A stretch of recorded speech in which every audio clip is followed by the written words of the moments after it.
ॐ अज्ञानतिमिरन्धस्य ज्ञानाञ्जनशलाकया चक्षुरुन्मीलितं येन तस्मै श्रीगुरवे नमः। नमो ॐ विष्णुपादाय कृष्णपृष्ठाय भूतले श्रीमते भक्तिवेदान्त स्वामिनिति नामिने। नमस्ते सारस्वते देवे गौरवाणी प्रचारिणे निर्विशेषा शून्यवादी पाश्चात्य देशतारिणे। जय श्री कृष्ण चैतन्य प्रभु नित्यानंद श्री अद्वैत गदाधर श्रीवासदि गौर भक्तवृंद। हरे कृष्ण कृष्ण कृष्ण हरे हरे, हरे Ram Ram Ram Hare Hare.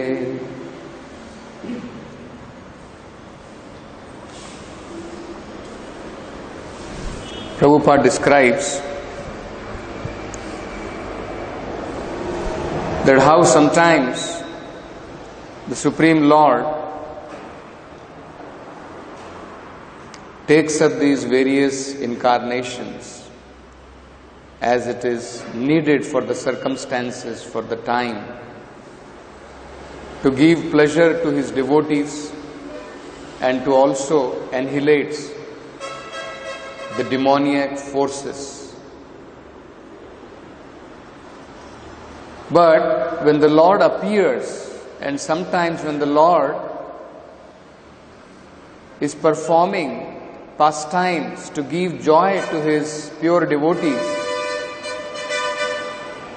the foolish people misunderstand and think that, what is the difference? He is also behaving just like an ordinary man, isn't it? Prabhupada gave the example that actually there were many pious kings. Yudhishthir Maharaj is there.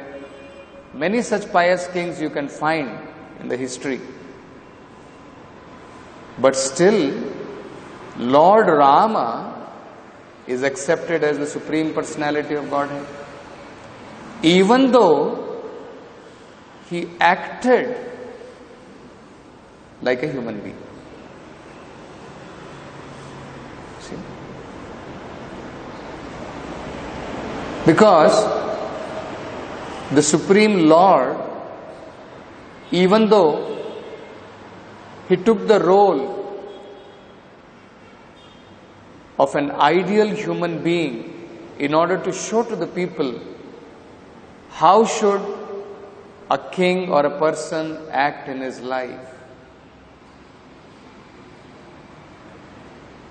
Like it is said, we should not try to imitate the activities of Lord Krishna, but we should follow in the footsteps of activities of Lord Rama, like the ideal king he was.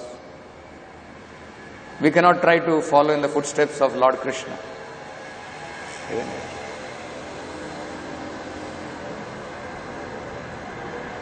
So, Bhagavad Gita describes that actually when the Lord appears in this material world, even though he appears in his own self-body, foolish people mistake him to be ordinary living being. Manushim tanum ashrita. They think the Lord has taken some ordinary form. That absolute truth he has taken now, Manushi tanum. He is now in human form. No. The Lord is always in his original form. Prabhupada gave the example that even though Lord Rama behaved like an ideal human being in order to set important principles for all of us, nevertheless the Lord showed that he is not an ordinary person. Like it is explained that when That ocean was not giving way to the Lord even when the Lord requested. Then the Lord became very angry. And it is said in Bhagavatam, when the Lord looked at the ocean with red hot eyes, the ocean started becoming warm. You see? So Prabhupada gave that example. Is it possible for a common man? You become angry and the water becomes hot? It is described in Bhagavatam. When the Lord became angry, all the aquatics, they were feeling very uncomfortable because of the raised temperature of the ocean, because of the molten, eyes of the Lord, which became like molten red hot metal. So even though the Lord may appear to be ordinary, but actually the Lord performs extraordinary activities to make us understand He is not ordinary. Even though sometimes He performs ordinary activities, seemingly ordinary activities. So here also we can see, it is described very beautifully about Lord Varaha, that even though he looked like a Varaha with tusk, and even though he acted like Varaha, smelling the earth where the earth is, he was acting like a Varaha, but still he was not ordinary. How he was not ordinary? So that is described here. Savajra Kutanga, like a great mountain, Nipata Vega. When the Lord fell on that ocean, He fell like a great mountain in that ocean. So much so that the ocean became agitated. What happens when we throw some, big, let us say one big stone we throw, then immediately the water splashes into two sides. So it is said here, when the Lord in the form of boar dived in that ocean, the ocean became, it's not an ordinary ocean, not some Atlantic Ocean, not some Indian Ocean. This is a special ocean. This is Garbhodaka Ocean. You see? So Garbhodaka Ocean is a spiritual water coming out from the body of the Lord. It is not some ordinary ocean. It is unlimited. No one can find the depth of this ocean. But here it is said, when the Lord in the form of boar dived in that ocean, the ocean is praying to the Lord, kindly give me protection. Because the ocean seemed to be divided into two parts. And the limitless ocean's limit was found by the Lord. So, it is not an ordinary thing. Prabhupada is saying here, even the great ocean was perturbed by the falling of mountain-like body of the transcendental boar, and it appeared to be frightened as if death were imminent. See? So, we can understand that actually it is not an ordinary boar. It is the Supreme Personality of Godhead Himself.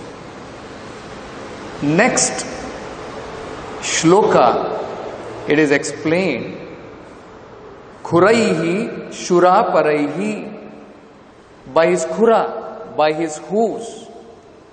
The hooves of the boar, of the Lord boar, Varahadev, is compared to Shura Paraihi. It is like a sharp weapon. What do? We penetrate somebody's body with a sharp weapon, right? If you have a sharp knife, sharp sword, you can penetrate and see inside the body of a person. You can penetrate and tear it apart and see. Similarly, it is described here as if death was imminent for the great ocean, and the Lord was piercing the ocean with His sharp hooves, which are compared to the sharp, weapon like that. So, Khurai Shura Paraihi, Darayans means penetrating. What was he penetrating? Apaha, that water of Garbhodaka ocean, the Lord was penetrating with his hooves. And what else is described? Utpara param. Utpara means one who has no limit. So, Garbhodaka ocean has no limit. No human being, no living entity can actually find out the limit of Garbhodaka ocean. But, Utpara param, Prabhupada translates, he found the limitation of unlimited. So, this also explains that actually the Lord in the form of Varaha is not some ordinary Varaha. Who is he? Triparuhu. In the previous verse, the Lord was called as Yagneshwara, the master of all sacrifices. Here he is called as Triparuhu, again the same, the master of all sacrifices. Then, what did he do? Where did he find the earth? Rasayam, within the depth of ocean. Rasayam. Dadarsha means the Lord finally found, saw the earth. Gam means the earth. Tatraha shushupshu agre, as if the earth was sleeping there in the depth of the ocean. Susuptu, how it was sleeping? Agre, like in the beginning. Like in the beginning, the earth is not very active. Later on, when the living entities are there, when all living entities are there, the earth becomes very active. Everything, the plants are growing, the trees are growing, sun is rising, moon seasons are changing. But in the beginning, it is inactive. Like that, inactively the earth is sleeping in that ocean, in that rasayam, depth of the ocean. What is this earth? Yam jivadhanim. It is the resting place of the living entity. Swayam abhyadatta. The Lord personally lifted this earth on its tusk. So that is being described, the glories of Lord Varaha. Here in the purport, one very important concept Prabhupada brings about, which is very important to understand. The word Rasayam is sometimes interpreted to mean Rasatala, the lowest planetary system. Many commentators, unauthorized commentators, have misinterpreted this verse. Rasayam means, actually if you find, you can go through some of the other Bhagavatams written by Munshi, Premchand, many people have written, commented on Bhagavatam. So there you will find them describing that the earth was situated at the bottom of the universe, where Rasatala planet is there. There are 14 planetary systems in this universe. So they are thinking the earth was snatched from its place and it was located at Rasatala planet, lower planetary system. Prabhupada explains that actually, according to Vishwanath Chakravarti Thakur, Rasatala is a lower planetary system. Earth is a higher planetary system, 7 times higher than this lower planetary system Rasatala. So there is no question that earth can be situated at that place where Rasatala is situated. Both the places are completely different, isn't it? Just like earth cannot be situated at the place of, it cannot be situated, taken out, and it can be situated at, topmost planet of Brahma, Brahmaloka, Satyaloka, Janaloka, Tapaloka. Like that, these planetary systems are arrangement of the Supreme Lord. Nobody can change that, isn't it? So, Prabhupada is saying that Vishwanath Chakravarti Thakur explains, Rasayam should not be interpreted as Rasatala. Rasayam means it is the depth of that Garbhodaka ocean. This is where the earth slipped. and it went. So, Prabhupada is saying, the word Rasayam is sometimes interpreted to mean Rasatala, the lowest planetary system, but that is not applicable in this connection, according to Vishwanath Chakravarti Thakur. The earth is 7 times superior to the other planetary systems, namely Tala, Atala, Talatala, Vitala, Rasatala, Patala, etc. Therefore, earth cannot be situated in Rasatala planetary system. Prabhupada then is quoting from Vishnu Dharma, where it is said, Patala Muleshwara Bhoga Samhatau. So that is described in Vishnu Dharma also. So then Prabhupada further says, the Lord found the earth on the bottom of Garbhodaka ocean, where the planet rests during devastation at the end of Brahma's day. So where was earth found? It was found at the depth of Garbhodaka ocean, where all the lower planetary system go and rest at the end of Brahma's day. Because there are 2 types of devastation. One is complete devastation, when all the universe itself enters into the body of Mahavishnu. That is different devastation. Here it is a devastation of only partial devastation. Only lower planetary systems are devastated. You see? So there is no question, when lower planetary systems are devastated, the earth will be situated at lower planetary system. The earth is situated at bottom of Rasatala. At the bottom of Garbhodaka ocean. So Prabhupada explains that from Vishwanath Chakravarti Thakur. Actually, you will find sometimes these explanations by great acharyas. Sometimes it may not match our understanding, which so many other common people are saying. Like, in earlier to this, sometimes we find very confusing statement. Here you will find the boar incarnation, Prabhupada explains according to Jiva Goswami, they appeared in 2 different millennium.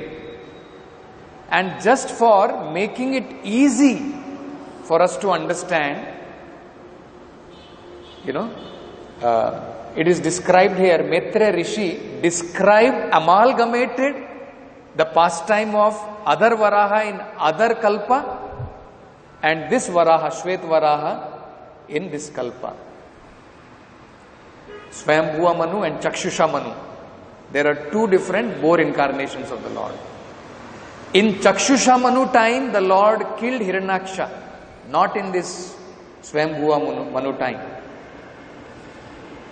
So, it is explained that Maitre Rishi amalgamated and explained like this. Now, many other commentators, they don't make differentiation at all. And we may wonder why these Goswamis are making this differentiation. Many other commentators, you just type in the internet, Lord Varaha. So they don't make differentiation, these 2 Varaha. They think the Lord Varaha means when he killed Hiranyaksha. That is Varaha. They all think like that.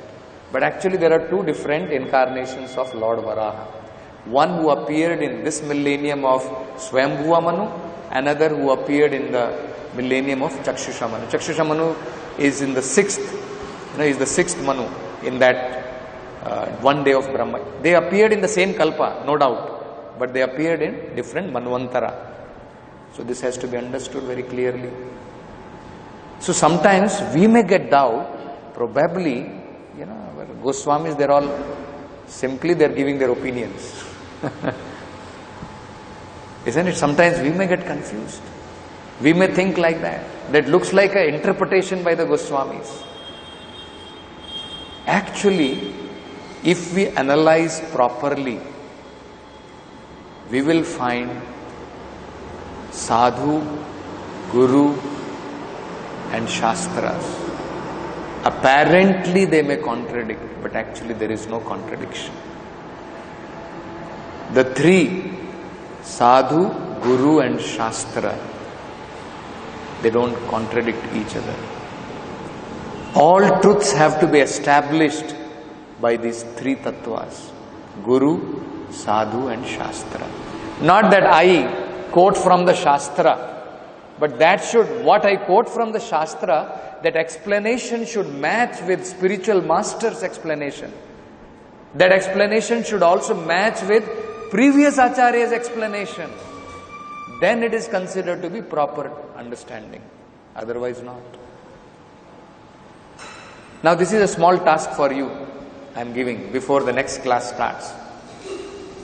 You have to identify the logic behind why Jiva Goswami or why Vishwanath Chakravarti Thakur are saying that, these great acharyas are saying that these two varahas are different varahas. Very logical quotations they have quoted, very logical understanding they have given. Why they are saying these two varahas are different? They have quoted from Bhagavatam, they have quoted from other Puranas. That these two varahas are different. It is only for the sake of making it easy, that Maitreya Rishi amalgamated, and immediately after this we will find, he is describing when the Lord entered the ocean, there when he was lifting the earth, then one demon came, Hiranyaksha, and he challenged the Lord. Actually, when the Lord in Swambhuva Manu was taking out earth, there was no such demon. You see? So, this is a small task for you. The logical explanation about why the Jiva Goswami, why these Goswamis, the great Acharyas, have differentiated between these two varahas. So, that is a small task for you. Come up with those answers in the next class. So, very important to understand that these mysteries of the Vedic literatures are not easy to understand. And until and unless we understand Krishna, his pastimes, everything properly, his Leela properly, there is no question we will become liberated from this world. Krishna says that. Janma karma cha me divyam evam yo vetti tattvataha. Not superficially. Superficially I understand the pastimes of the Lord. No. Tattvataha. Until and unless we understand them in truth, there is no question of becoming liberated from this world.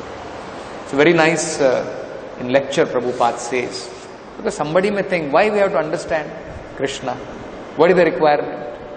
Why we should try to understand Krishna, these pastimes, intricacies of these pastimes, why it is required.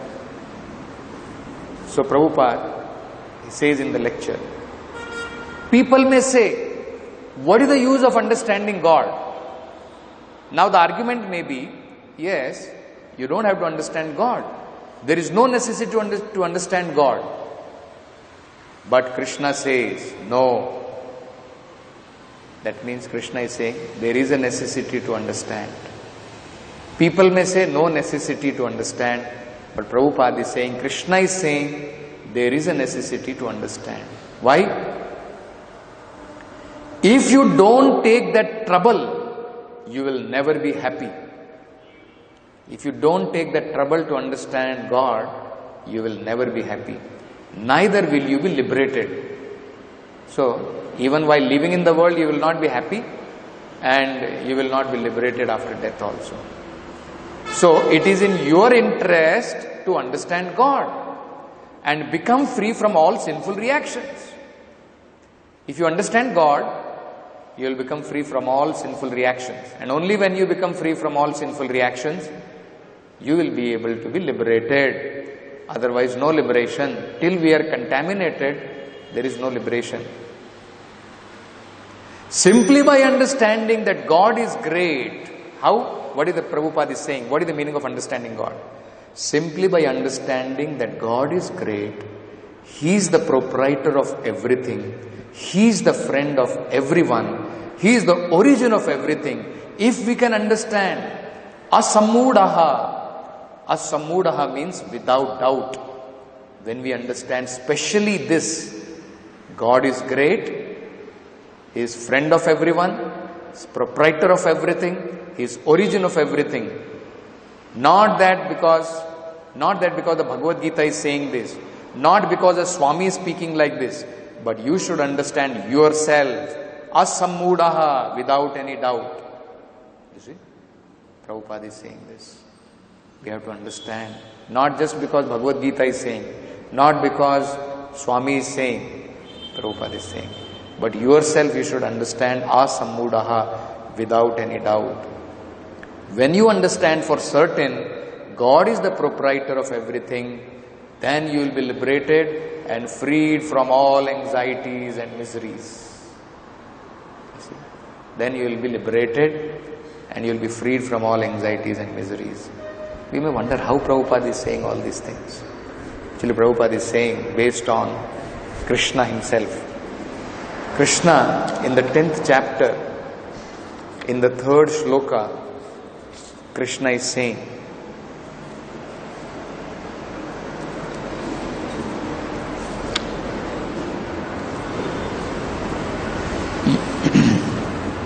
Yo mam ajam anadim cha vetti loka maheshwaram asammudaha samartyeshu sarva papai pramuchyate.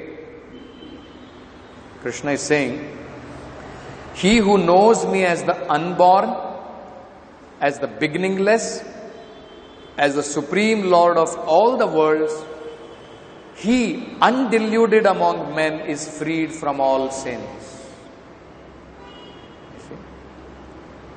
Asammudaha samartyeshu sarva papahi pramuchyate. So one who understands the Lord as unborn, beginningless, supreme Lord of all the worlds, he, undeluded among men, is freed from all sins.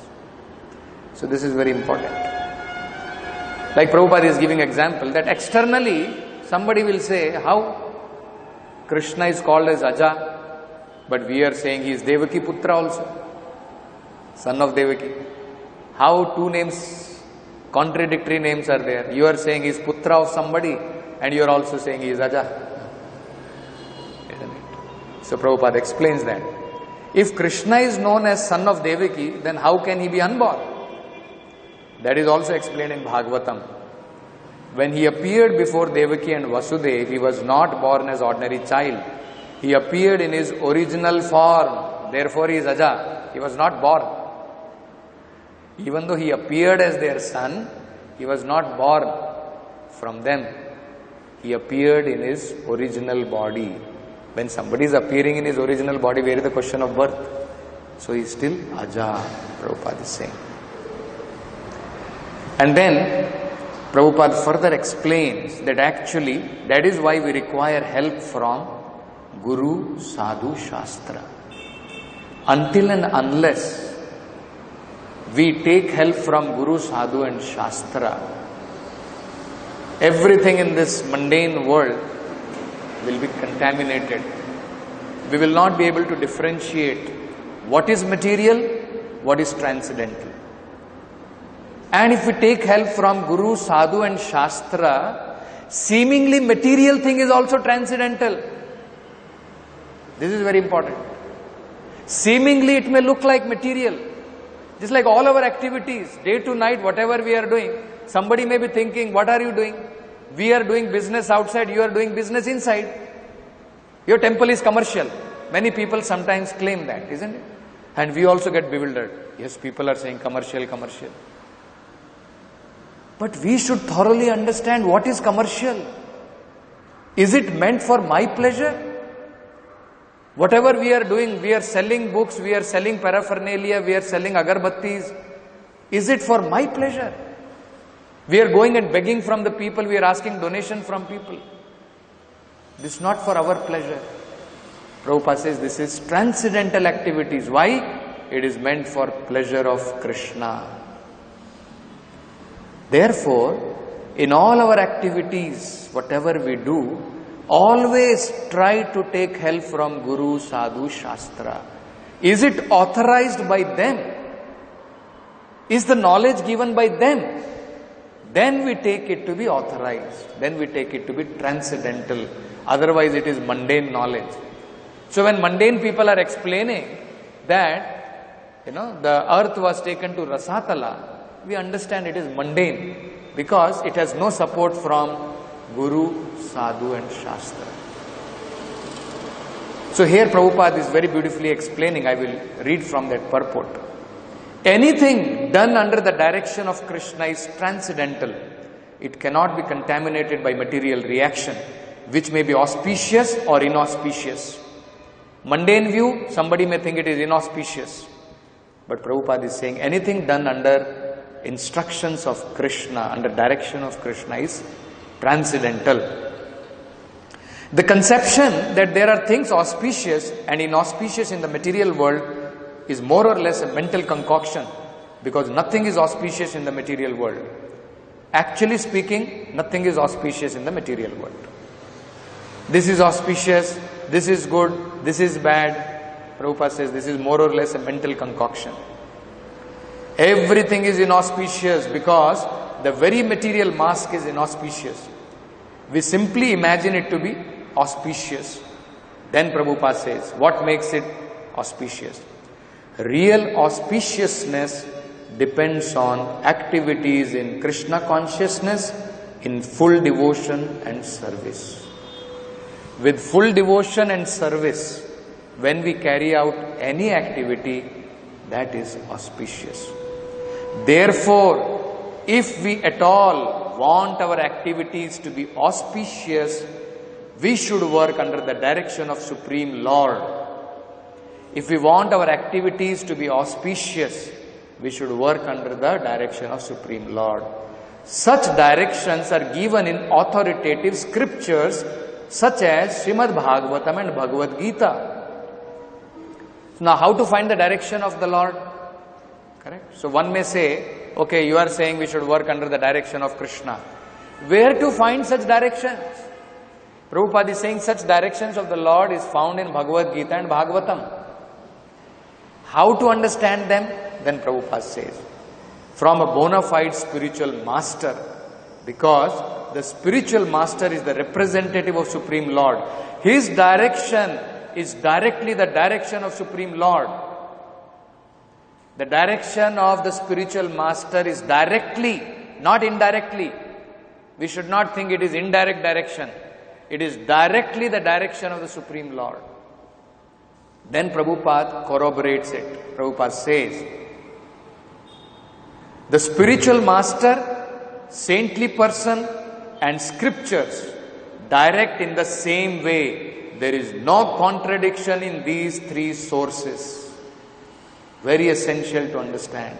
No contradiction between what Krishna says, what spiritual master says, and what great acharyas, saintly people say. There is no contradiction.